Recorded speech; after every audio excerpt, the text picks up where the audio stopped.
এইটা হচ্ছে আমাদের বিরসামুন্ডা হল্ট। এখানে দেখতে পাচ্ছেন এই যে রেলওয়ে লাইন, রেলওয়ে লাইনে দাও এই হচ্ছে রেলওয়ে ট্র্যাক, চারিদিকে পুরো অন্ধকার অ্যান্ড সিরিয়াসলি অসাম, মানে খুবই দারুণ লাগছে। ফ্যাব জায়গা, ফ্যাব। ও স্টেশনের নাম ওই যে দূরে দেখা যাচ্ছে, ওই যে দূরে দেখা যাচ্ছে বিরসামুন্ডা হল্ট। ও দারুণ লাগছে, পুরো ফুল এক্সপ্লোর করছি আজকে আমরা বিষ্ণুপুরের জঙ্গল। জানি না কখন পটল তুলব, পটল ইন দ্য সেন্স যদি কোনো জন্তু জানোয়ার যদি আমাদের ওপরে অ্যাটাক করে। এই দেখুন এখানে লেখা আছে এই যে বিরসামুন্ডা হল্ট।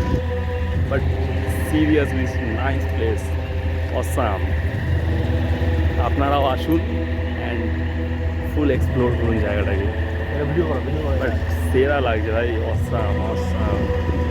এই যে ট্র্যাক, এই ট্র্যাকটা কোথা থেকে আসছে? মশাগ্রাম থেকে। এখানে দিনে মাত্র 2টি ট্রেন চলে, মাত্র 2টি ট্রেন, আর একটাও ট্রেন। খুবই সুন্দর। এই দেখ এখন আমরা আবার আগে রাস্তায় উঠে গেছি। অসাম, দারুণ লাগছে, ফ্যাবুলাস। খুবই অন্ধকার, দূরে অন্ধকার। আমার বাইকটা হোটেলেই রেখেছি, আমার এক ফ্রেন্ডের বাড়িতে এসছি আর দেখতে পাচ্ছেন পুরো ফাঁকা, কেউ নেই। 10 কিলোমিটার 20 কিলোমিটার অব্দি কেউ নেই এখানে। মানে এখন যদি আমাদের বাইক যদি খারাপ হয়ে যায় ইন কেস, তাহলে মোটামুটি আমাদের এইখানেই থাকতে হবে, এইখানেই সারা রাত কাটাতে হবে।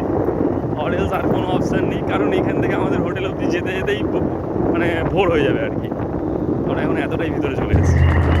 যাই হোক, আপনারাও আসুন, এনজয় করুন bike riding between the jungle and writer story, the jungle book part 2।